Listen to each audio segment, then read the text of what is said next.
ఓం నమో వెంకటేశాయ. తిరుమలలో ఎన్నో పుణ్యతీర్థాలున్నాయి. అందులో ప్రధానంగా చెప్పుకోవలసింది స్వామి పుష్కరిణి. శ్రీవారి ఆలయానికి ఉత్తరాన ఉంది స్వామి పుష్కరిణి. ఇందులో అనేక పుణ్యతీర్థాలు నిక్షిప్తమై ఉన్నాయని, ఈ పుష్కరిణి సకల పాపాలు నశింపచేసి పునర్జన్మ లేకుండా చేస్తుందని చెప్తారు. శ్రీవారి పుష్కరిణిలో స్నానం, శ్రీ వెంకటేశ్వర స్వామివారి దర్శనం, విష్ణు సహస్రనామ పారాయణం మహా తపః ఫలితాన్నిస్తాయని వెంకటాచల మహత్యం చెబుతోంది. ఈ స్వామి పుష్కరిణిలో అనేకమైన పుణ్యతీర్థాలు నిక్షిప్తమై ఉన్నాయని చెప్తారు. అందులో ఒకటి సరస్వతి తీర్థం. మరి శ్రీవారి పుష్కరిణికి సరస్వతీ నదికి సంబంధం ఏంటి?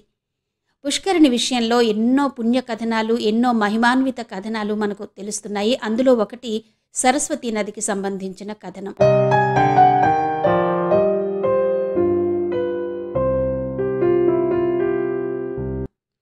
పూర్వం సరస్వతీదేవి గంగా, గోదావరి మొదలైన పుణ్యనదులన్నిటికంటే తానే శ్రేష్టమైన దానిగా పరిగణించబడాలన్న ఉద్దేశంతో నదీ రూపంలో భూమి మీద ప్రవహించసాగింది. అప్పుడే పులస్త్య మహర్షి తపస్సు చేసుకోవడం కోసం సరైన స్థలం కోసం అన్వేషిస్తూ తిరిగి సరస్వతీ నదీ తీరానికి వచ్చాడు. అలా వచ్చినప్పుడు తనని చూసి కూడా ఆదరించకుండా, చూసి చూడనట్టుగా ఉండిపోయిన సరస్వతీ నది మీద తీవ్ర ఆగ్రహాన్ని ప్రదర్శించాడు మహర్షి. ఆగ్రహంతో రగిలిపోతూనే, నీవు భూమి మీద సర్వశ్రేష్టమైన నదీమ తల్లిగా వెలుగొందాలని భావించి వచ్చావు, కానీ ఎప్పటికైనా నీకు ఆ స్థాయి రాదు. ఎందుకంటే సాక్షాత్తు ఆ శ్రీ మహావిష్ణువు పాదాల నుంచి ఉద్భవించిన పవిత్ర నదీమ తల్లి గంగామాత ఉండగా నీకా శ్రేష్టత దక్కదు. నువ్వు గంగానది తర్వాతే, గంగానదే శ్రేష్టమైన తీర్థరాజంగా వెలుగొందుతుంది. పైగా నీవు ఈ భూమి మీద అంతర్హితమైపోయే పరిస్థితి దాపురిస్తుంది అని శపించాడు. పులస్త్యుని శాపం విన్న సరస్వతీ నది, కోపతాపాలను జయించాల్సిన తాపసివి అయి ఉండి కూడా నీవు ఆవేశాన్ని, ఆగ్రహాన్ని అణచుకోలేక అనుచితంగా ప్రవర్తించావు. అందుకే నీ పుత్రులు తీవ్రమైన విష్ణుద్వేషంతో జీవించి చివరకు నశిస్తారు అని ప్రతిశాపమిచ్చిందట. జరిగిన తప్పిదాన్ని గుర్తించిన పులస్త్యునిలో ఆవేశం అణగిపోయి ఆవేదన పొడసూపింది. మునివంశమైన నా వంశం విష్ణుద్వేషంతో రగిలిపోయే పుత్రులతో కొనసాగితే అంతకంటే దుర్భరం ఉండదు. శాపాన్ని ఉపసంహరించు తల్లి అంటూ పరిపరి విధాల వేడుకున్నాడు. అతని దీనాలాపనలకు కరిగిపోయిన సరస్వతీ నదీమ తల్లి కనికరించి, నీ పుత్రులు విష్ణుద్వేషంతో చరించిన వారిలో చివరివాడు మాత్రం విష్ణు భక్తుడిగా విరాజిల్లుతాడు అని శాపాన్ని కొద్దిగా సడలించిందట. అనంతరం ఈ భూమిలో సర్వశ్రేష్టమైన తీర్థరాజంగా వెలుగొందాలన్న కోరికతో శ్రీ మహావిష్ణువును గూర్చి తీవ్రమైన తపస్సును మొదలుపెట్టింది. ఆమె తపస్సుకు మెచ్చిన విష్ణుమూర్తి ప్రత్యక్షమై, నీ కోరిక ఏంటో తెలపమన్నాడు. తన మనసులోని కోరికను బయటపెట్టింది సరస్వతీమాత. దానికి శ్రీ మహావిష్ణువు, పులస్త్య మహర్షి శాపం జరగక తప్పదు, అందుకే నది రూపంలో నీకు ఆ శ్రేష్టత లభించదు, కానీ పరమ పవిత్రమైన శేషాచలం కొండల మీద పుష్కరిణిగా పరమ పవిత్రమైన తీర్థంగా వెలుగొందుతావు. ఆ తీర్థానికి ఎంత పవిత్రత ఉంటుందంటే, ముల్లోకాలలోని సకల తీర్థాలలోని శ్రేష్టత్వమంతా నీలో నిక్షిప్తమై ఉంటుంది. లోకంలోని నదులన్నీ కూడా పాపజనుల నదీ స్నానాల కారణంగా తమకు సంక్రమించిన దోషాన్ని పరిహరించుకోవడానికి సంవత్సరంలో ఒక్కసారి నీ సన్నిధికి వచ్చి నీలో మునిగి తమ దోషాలన్నీ పరిహరించుకుంటాయి.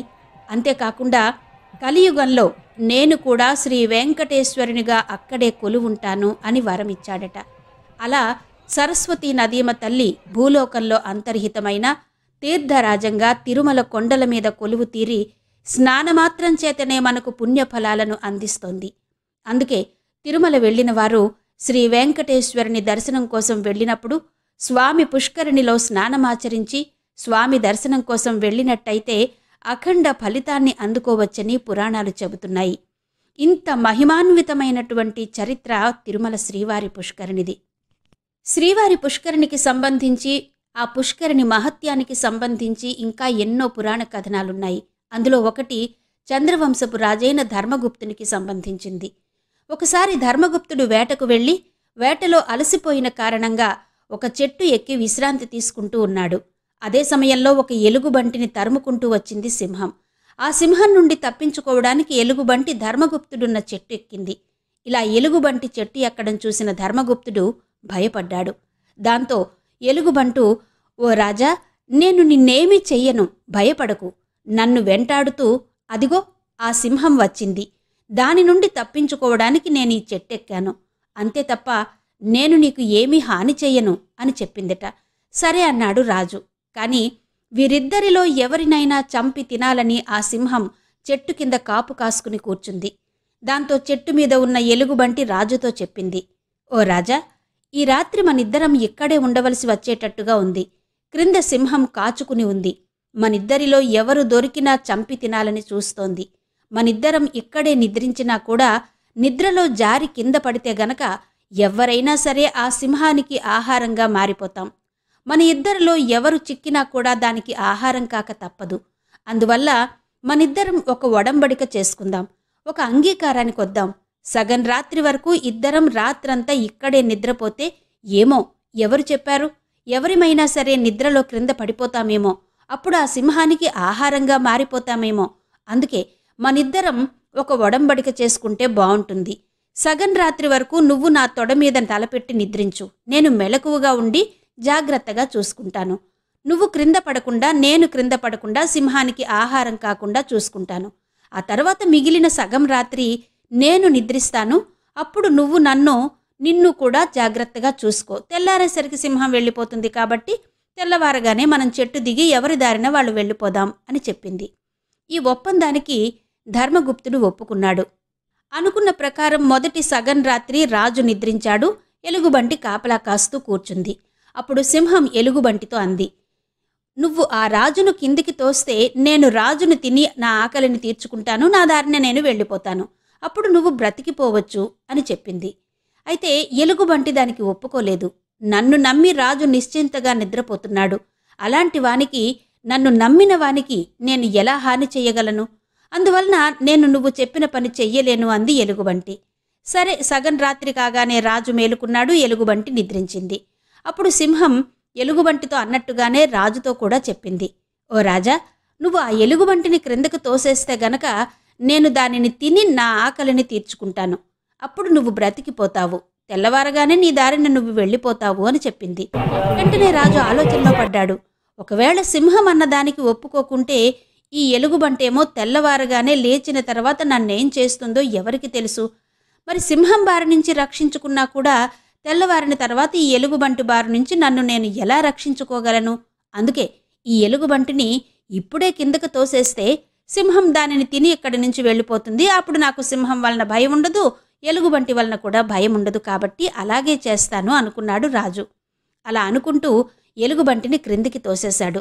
ఎలుగుబంటి పడిపోబోతూ మెలకు వచ్చి జరుగుతున్న దానిని గమనించి అర్థం చేసుకుని ఆ చెట్టు కొమ్మలను పట్టుకుని కిందకు పడకుండా కాపాడుకుంది. అప్పుడు అంది రాజుతో ఎలుగుబంటి, ఓ రాజా, ఎంత మోసం చేశావు! నేను నిన్ను నిద్రపోతున్నప్పుడు జాగ్రత్తగా కాపలా కాశాను.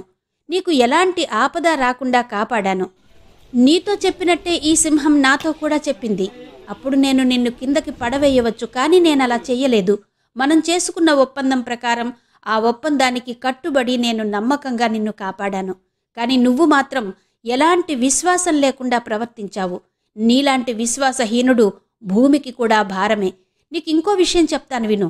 నిజానికి నేను ఎలుగుబంటిని కాను, భృగువంశానికి చెందిన బ్రాహ్మణుణ్ణి. నా తపశ్శక్తితో కామరూపం ధరించి సంచరిస్తున్నాను. అలా కామరూప శక్తితో ఎలుగుబంటి ఆకారంలో ఉన్నప్పుడే ఈ సింహం వెంటపడింది. సరే, ఆ విషయం అలా ఉంచు. నువ్వు ఇంత మోసగాడివి, విశ్వాసహీనుడివి. నీ మోసగుణం, విశ్వాసహీనతకు నువ్వు తగిన ప్రాయశ్చిత్తం అనుభవించాలి. అనుభవిస్తావు. నీ కృతజ్ఞతకు ఫలితంగా నువ్వు పిచ్చివాడివైపోతావు అని శపించింది. జరిగిన దానికి చింతిస్తూ అంతలోనే పిచ్చివాడైపోయిన ధర్మగుప్తుడు అక్కడే తిరుగుతూ సంచరించడం మొదలుపెట్టాడు. అప్పటికే ఆ ధర్మగుప్తుని తండ్రి నందమహారాజు ఆశ్రమవాసి అయి తపోజీవితాన్ని గడుపుతున్నాడు. ఇక్కడ ధర్మగుప్తుడు పిచ్చివాడైపోయిన విషయం అతని తండ్రైన నందునికి తెలిసింది. దాంతో జరిగిన దానికి చాలా చింతించాడు, బాధపడ్డాడు. ఆ నందమహారాజు జైమిని మహర్షిని చేరుకుని తన కుమారుని పరిస్థితిని, దీనత్వాన్ని వివరించి కొడుకును పిచ్చితనం నుండి కాపాడమని వేడుకున్నాడు.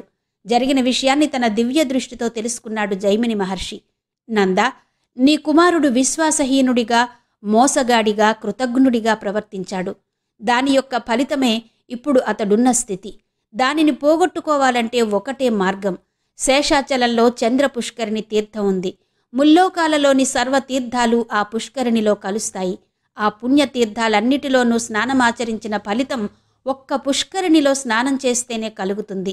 కాబట్టి నీ కుమారుణ్ణి ఆ చంద్ర పుష్కరిణిలో స్నానమాచరింపచేయి అని చెప్పాడు.